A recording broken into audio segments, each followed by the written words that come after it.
yung parang feeling na gusto ko nang bumalik. Sabi ko, babalik na ako ng babalik na ako ng Ohio, or babalik na ako ng babalik na lang ako ng ng Ohio and used to call you mine, gave it my best, but I don't need one more try.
Charis.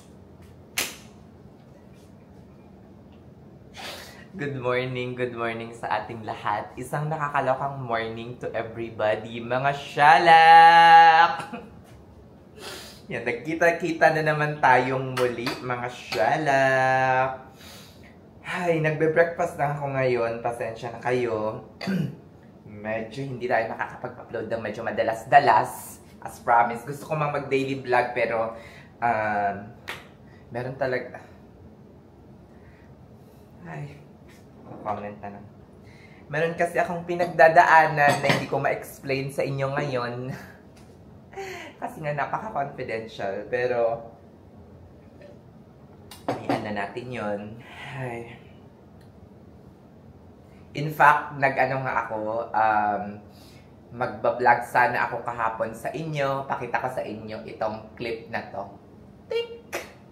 Magpapaalam muna ako sa inyo for, I don't know kung hanggang kailan ito tatagal.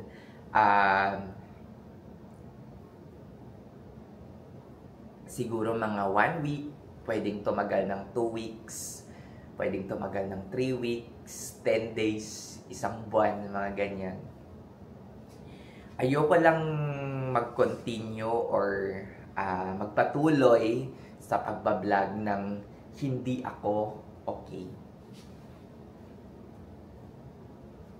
As in,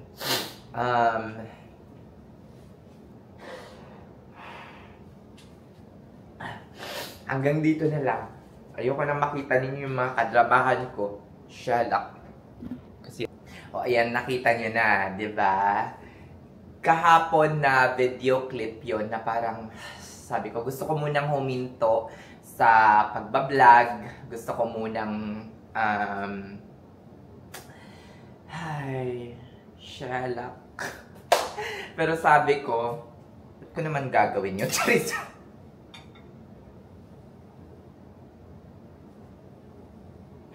Shalak. Anyway, nakain na ako dito guys ng pastil. Konti na lang. Tsaka itlog. 2 hard-boiled egg. Meron ako ditong sausawan na vinegar. Na merong pipino, merong sili, merong yung tawag dito, merong maraming sibuyas, ganun. And then after this, diretso lang tayo ng gym para makapag-gym.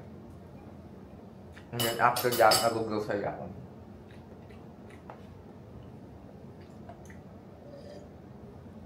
Kape.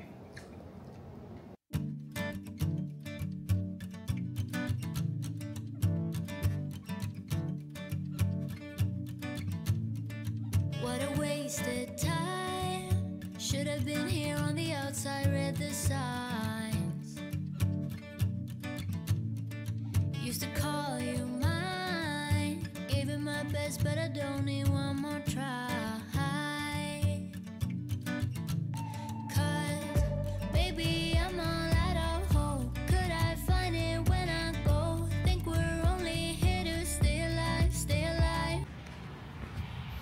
Yan, hello guys, magto 12 na. 12:45 yung appointment ko sa DMB. And dara na. Dadaan pa ako ng Office Depot sandali para magpa-print siya. Lak. Gawal na tayo sa oras.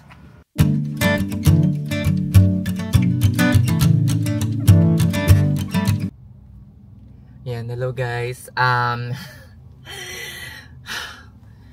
ano na, malilate na ako siya. Lak. Di tayo aabot sa 12:45 pero hopefully ma-admit pa tayo. Yun, siguro mga 1 o'clock tayo darating dun. Siguro mag-ano na ngayon. Anong oras na? 12:23 na at nasa mga 23 minutes drive pa ako. O siya, sige na guys. Balitaan ko kayo. Pag nandun na tayo. Hopefully tanggapin yung ating identification. I mean, proof of identity sa social natin.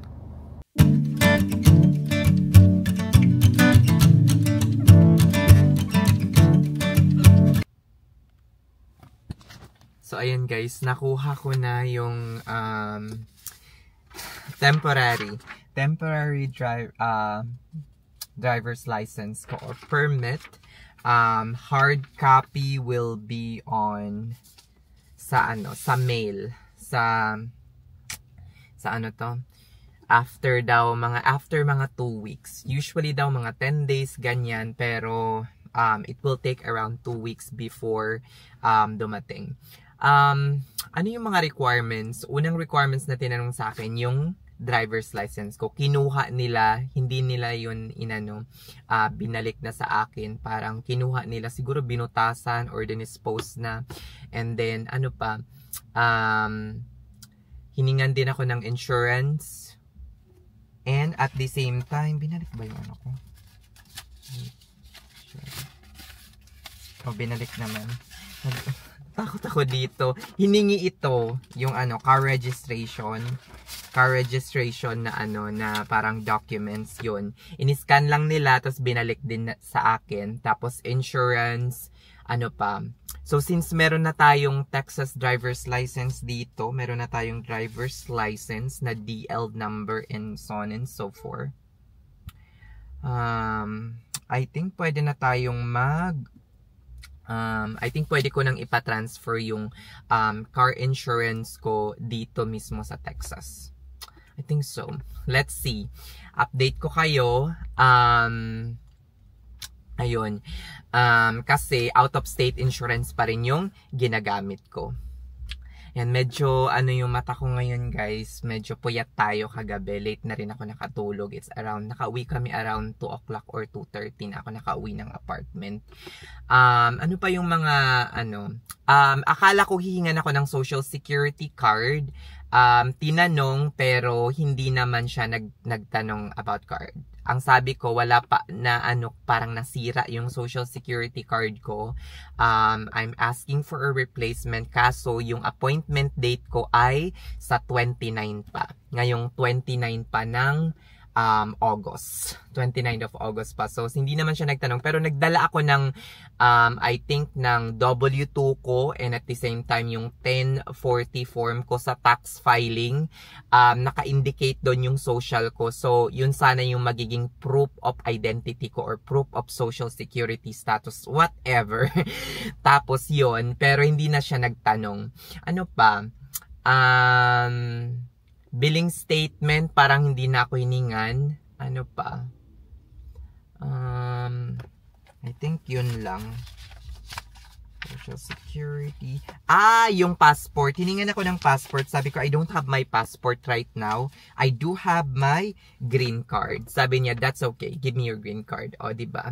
Binerify. Nagaano sila, parang security check or background check sila during yung parang pinaprocess yung aking application. Hindi siya umabot ng 1 oras. Dumating ako at around siguro mga 1 o'clock na or 1:15 nakapag-register. Nag-check-in muna ako, kinonfirm yung appointment and then after that, the-document check nung clear na ang babait ng staff and then after that, nag-antay lang ako ng mga around siguro 10 to 20 minutes and the process it just took like 10 to 15 minutes. Tapos, hindi rin masyadong komplikado yung parang vision exam. Hindi. As in, wala. Walang color test, walang ganun-ganun.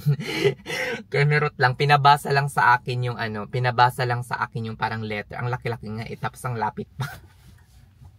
Shalak. O siya, sige na, hanggang dito na muna guys. Uuwi na muna ako para makapag-lunch kasi mamaya mag-grocery ako. Ayan. Kasi next week, meron na tayong, nakakaloka. Orientation period na naman for 2 weeks. And Monday to Friday iyon. So, shalak. For the first 2 weeks, as in Monday to Friday, gigising tayo ng, Diyos ko Lord, gising tayo ng 7:30. Hindi pa naman ako sanay maggising ng medyo maaga-aga.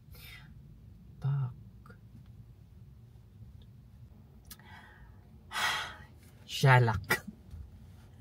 Supposed to be guys, sa ako magla-lunch? Sa bahay na lang. Pero sabi ko, gusto ko mag-phone ngayon. Since meron tayong na-achieve for today. At least parang wala na akong iisipin. Yung lahat ng advanced life support ko ay pre-employment requirements like medical. Tapos ko na yung advanced life support. Tapos na rin yung driver's license, car registration, apartment. Meron na ako. Kompletohin na lang yung mga gamit. As in ready. Ano na ngayon? Thursday. Meron pa tayong Friday, Saturday, Sunday.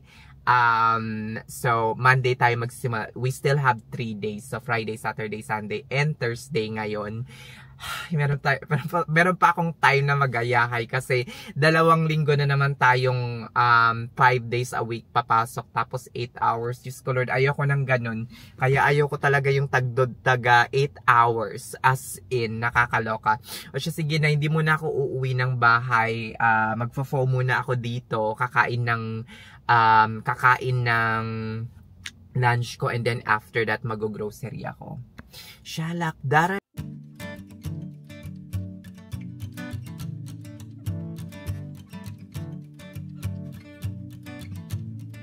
What a wasted time. Should have been here on the outside, read the signs.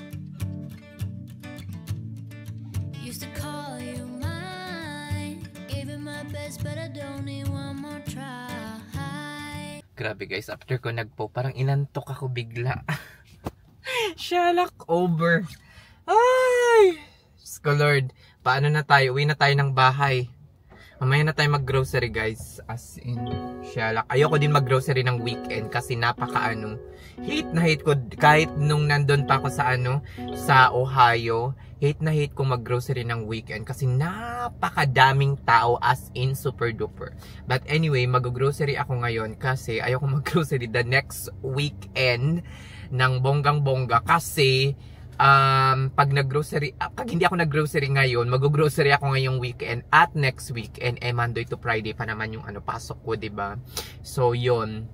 So, mag-grocery ako ngayon and hopefully hindi tayo mag-grocery for the next 2 weekends or for the next weekend. At ayoko mag-grocery ng weekend kasi nga napakadaming tao. Pag madaming tao, especially dito sa Houston, madami ring tao sa parking lot at wala kang mapagpaparkingan. Diyos ko Lord, Walmart, H-E-B, lahat, only Kroger. Kasi bihira. Tingnan yung Kroger ngayon guys, kasi yung Folong malapit lang dito guys, so 'di ba? May Taco Bell pa diyan. Ayan, nasarapan talaga ako sa post kaya parang inaantok ako. Uwi muna ako and mamaya labas tayo para makapag grocery. Ayan, parati kong tinatakpan yung mata ko guys kasi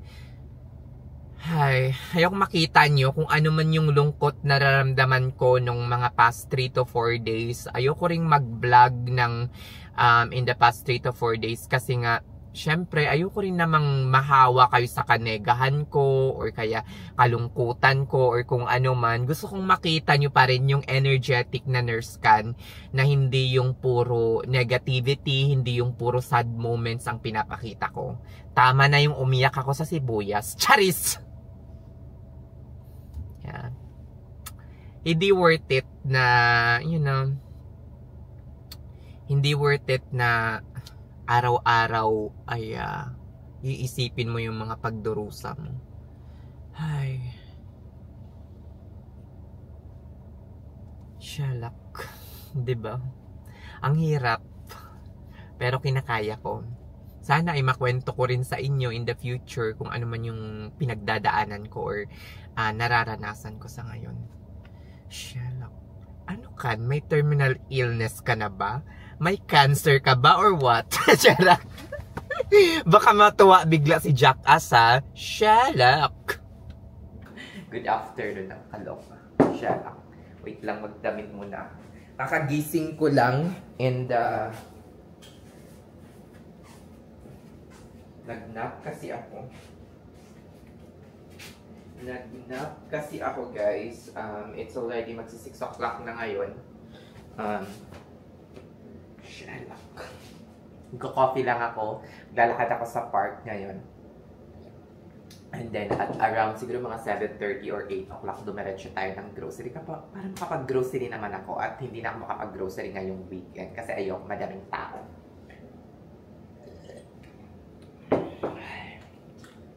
Dara na. Medyo okay na ako, guys. Medyo ano tayong magagawa kung hindi i-deal. The more kasi naiwasan mo yung mga bagay na yun, the more lalala. Woo! Shut up! Anyway, malapit na yung ating start ng work, which is this coming Monday. Mas madadivert na yung attention and focus ko sa work compare sa mga ibang bagay. Shut up! Ang importante ngayon tapos ko na halos lahat ng mga importanteng gawain ko. Tapos ko na yung driver's license and car registration. Tapos na yung apartment. Tapos na yung yung advanced life support training ko before pa ako mag-start. Tapos na rin yung aking pre-employment medical, pre-employment requirements na submit na lahat. First day of work na lang inaantay. Sherlock, Gora, let's go na, guys. Na I'm doing my medical, I'm doing everything. Parang, grabe as in. Sobra talaga yung emotional instability ko. Yung parang dumating sa point na parang naisip ko na bawiin or i-retract ko na lang yung acceptance letter na sinainan ko with the healthcare system na pagtatrabahuhan ko dito. Up to the point na parang sobrang nanlumo or grabe yung naramdaman ko, yung parang tears after tears after tears. Parang dumating sa point na parang sabi ko, babalik na lang kaya ako ng Ohio. Oh Lord. Hindi naman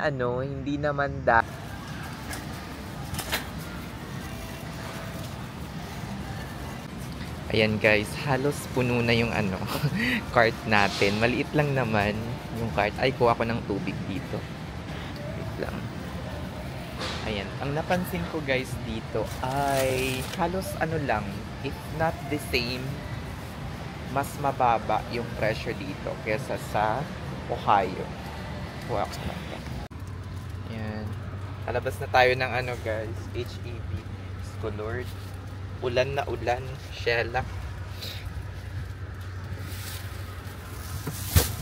Ang linis ng trunk ko guys. Tingnan nyo sa Ohio. Hindi parating scattered at madumi. Pero dito, medyo meron na tayo. May time pa kasi para sa sarili siya lang.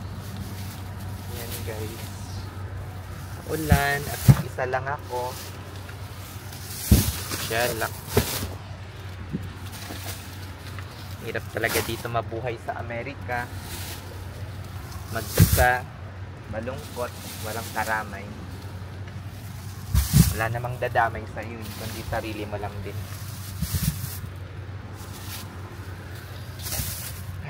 Sherlock. Sana uminto yung ulan pag nasa bahay na tayo. Yan, nasa sasakyan na ako guys. Pauwi na ako ng bahay. Alam mo guys, yung napansin ko dito sa Texas, medyo maulan siya. parating umuulan. Almost everyday.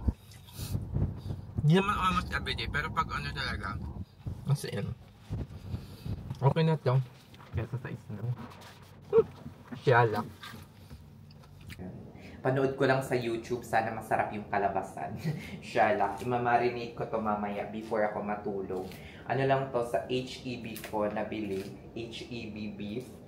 $4.97 per pound. 3 pounds siya. So, more than 1 kilo. Ayan, mamarinate ko siya mamaya para lulutuin ko siya bukas. Siyala, di ba?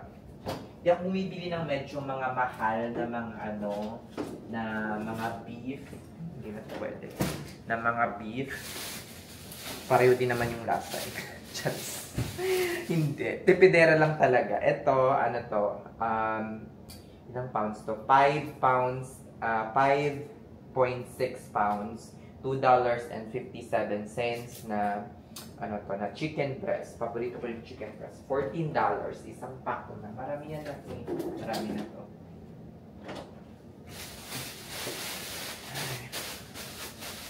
Natago ko yung mga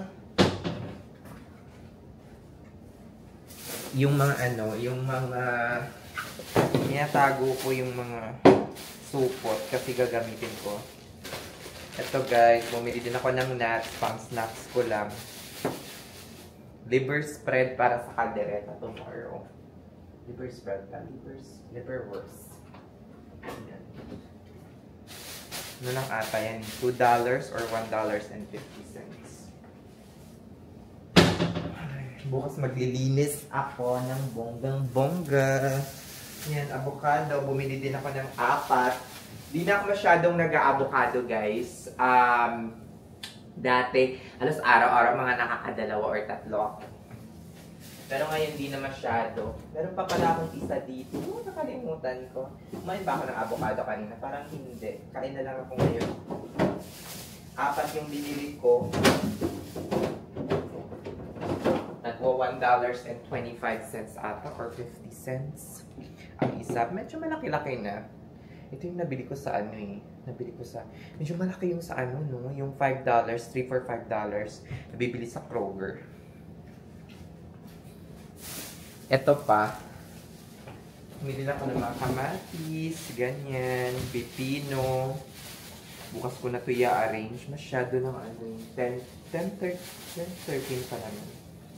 At saka mangga. Grabe, nabulat ako sa laki. $5, dalawa lang guys. Tingnan nyo, parang kasing laki ng kasing laki ng mukha ko, dalawa na. Sa sa Ohio, tag $2 or tag $5 na dalawa. Pero ang liit niya guys, parang pang dalawa na ng isa nito. Shala. O diba? Kino-compare ko talaga. Bumili na ako ng lutong food. Nagustuhan ko. Nasa hot section lang to ng Naka watermelon, ito. So, nagkalat na ako. Dami ko ng supo. Lagay natin yung watermelon kasi kumain ako ng watermelon kanina eh. Medyo matamis din yung watermelon. Gusto ko na ito lilinisin. Lilinis. Lagay pala ako ng overnight oats. Yan, ang gulo ng rep. Bukas maglilinis ako ng bonggang-bongga. Siyala. Lagay ko lang dito yung aking. Hindi ko nire-rep yung aking mangga. Diyan lang siya. Tomorrow kakainin ko yan. Ayan, bumili din ako ng bagong shaker, bagong shaker. Sa mga nagtatanong kung nagpo-protein powder ako, hindi ako nagpo-protein powder ngayon. Inukuha ko lang yung karamihan ng protein source ko sa pagkain. O, diba? All natural yan. Charis. Hindi naman